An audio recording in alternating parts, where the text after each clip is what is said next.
Hello class, today we are going to learn lesson number 2, parliamentary government in your civics. Let's see what is there in this chapter.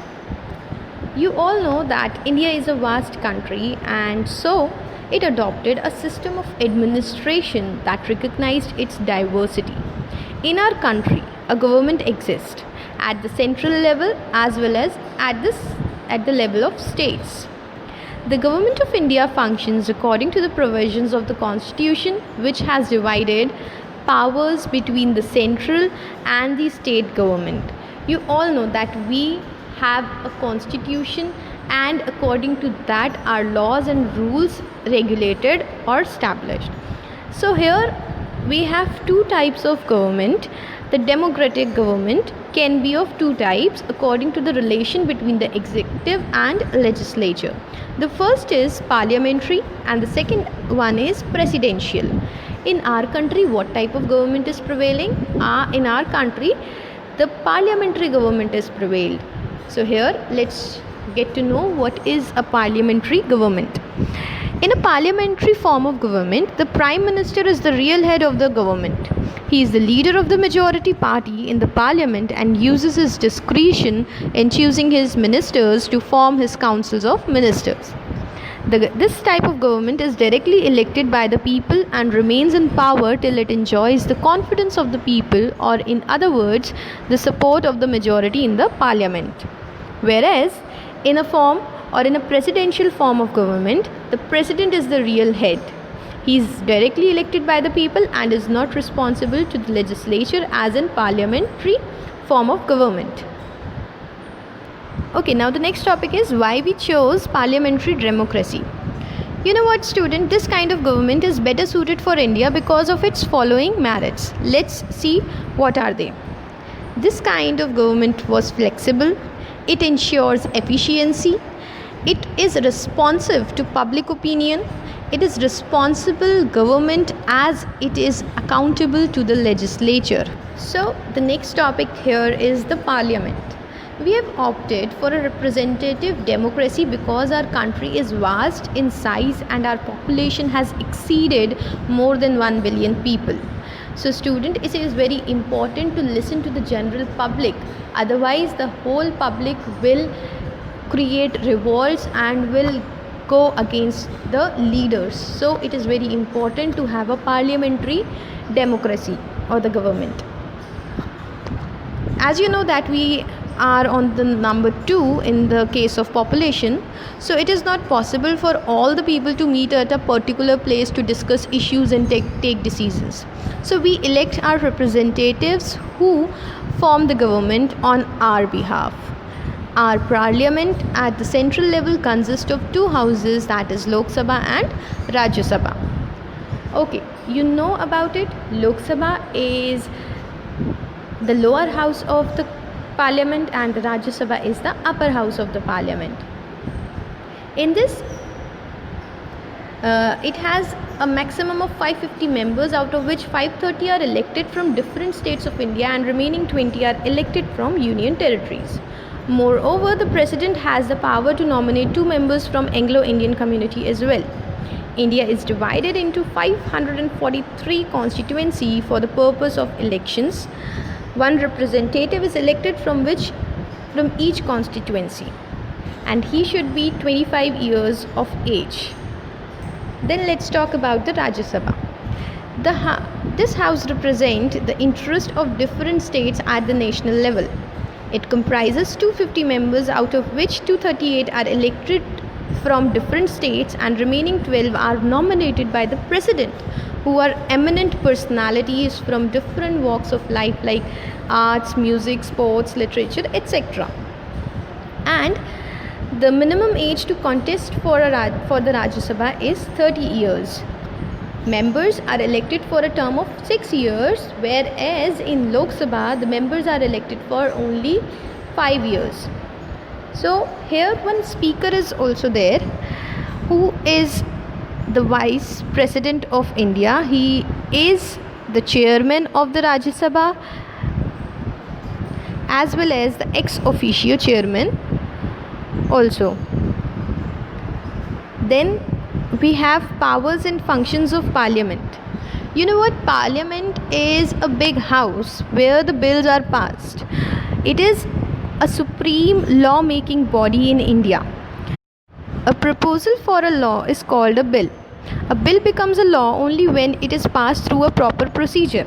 The procedure is, first the bill will be introduced in both the houses, and then it will be passed to the president, and then the sign will be there. But there are some types or two types of bills. First is ordinary bill and second is money bill. The proposal which relates to the finances of the country is called a money bill, and the bill which can be introduced in both the houses of parliament and bill has to be passed by both the houses of parliament is known as ordinary bill. And these bills are passed after several readings, and the president is duty bound to sign it if it is passed or if the bill has passed in the parliament. Then the next topic in your chapter is the composition of the executive. Now, what is this executive? Students, there is a distinction between the head of the state and the head of the government in a parliamentary democracy. The head of the state, that is president, is the highest executive authority in the country. Yes, but he is always bound to act on the advice of the Council of Ministers, because the Council of Ministers were elected by the people of India or our country. The head of the government is Prime Minister, who actually enjoys the real powers. So let's talk about the president first. The president is elected by an electoral college comprising of the members of Lok Sabha and Rajya Sabha and the members of legislative assemblies of the states. In order to become president, a person must have the same qualification as member of Lok Sabha, but the member must be 35 years of age. He is elected for a term of 5 years, but if he is not working according to the provisions of the constitution, he can be removed from his office. This process is called impeachment. Yes, if the president doesn't work according to the provisions of law or constitution, he will be removed from his post, and this process is known as impeachment. Then the powers of president. He has number of powers. First is executive power, then the legislative powers, then judicial, and last one is emergency powers. Let's see what are there in them. According to executive power, he will be appointing the Prime Minister and on his advice the Council of Ministers. He also appoints governors, Chief Justice and judges of Supreme Court and High Courts, Election Commissioner, Attorney Generals, Auditor and Comptroller General and ambassadors to the different countries. He signs treaties and declares war if the situation warrants. Then, legislative powers. The President summons and prorogues the House of Parliament. He addresses the joint session of both the Houses of Parliament. A bill can only become law when the President signs it. When the Parliament is not in session, the President can issue an ordinance which becomes effective immediately. However, the ordinance has to be placed before the Parliament for approval as soon as it meets again. So basically, the President does not work without the advice of the Council of Ministers. Judicial powers. Apart from the appointment of judges of high courts and supreme courts, the president has the power to grant pardon and to reduce penal sentences. Yes, if any culprit got the sentence to death from the Supreme Court, the president can pardon him freedom from that sentence to death. Then the next powers are emergency powers. What are they? Emergency powers are basically when the country faces external danger or internal danger and there is a breakdown of constitutional machinery in any state or in case of any financial crisis. Then in the composition of executive, we have the next main official, that is the Prime Minister. Who is a Prime Minister? The leader of the majority party is known as Prime Minister. The Council of Ministers is appointed on the recommendations of the Prime Minister and stays in office as long as the Prime Minister does. He also decides which member of the Council of Ministers is to be given which department of the government. He is the chairman of the Planning Commission. If he dies or resigns, the entire Council of Ministers has to resign. Thus, he acts as a link between the Council of Ministers and the President. Then the next topic is the Council of Ministers under the head of the composition of the executive. The ministers included the Council of Ministers belong to three ranks. Ministers who are highest in the rank are called cabinet ministers. They make major policy decisions concerning their ministry. The ministers of state come next in rank. They may help a cabinet minister or hold independent charge of a department. The lowest in rank are deputy ministers. They have to help the ministers under whom they work. Each minister looks after a department of the government known as ministry. A minister must belong to either house of the parliament. If he is not a member of parliament, he must be elected within 6 months of his appointment. Then we are moving towards the end of the chapter. The topic now here is the principle of collective responsibility.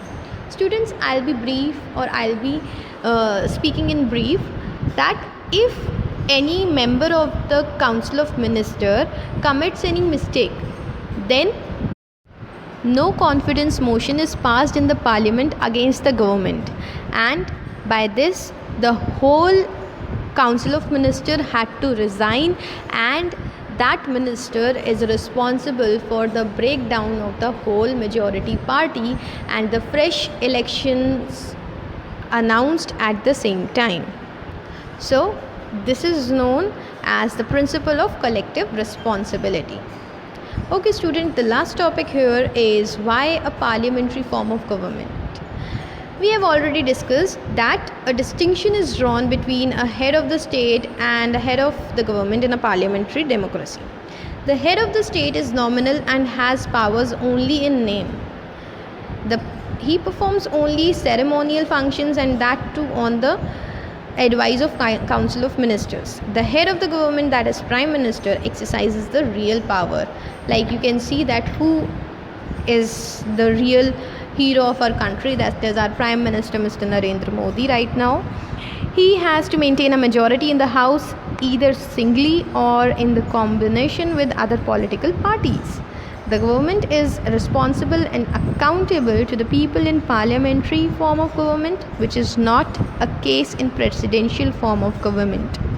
This is a merit of the parliamentary government. Here, in this type of government, citizens are given freedom and equality. The government is subjected to the daily scrutiny of the people through its representatives, so that it could be put out of power anytime if it fails to deliver the goods. Besides, Indians were familiar with the parliamentary government, having been subjected to the British rule. So that's why we have found the parliamentary form of government better than the presidential form of government. Here, there were various leaders who had made our constitution and had made alternate things or had made amendments in our constitution, and here according to the 42nd Amendment Act, the advice given by the Council of Ministers binding on the President of India is important. So I hope that the chapter is clear to you all. You will learn all the things by yourself. Thank you, class.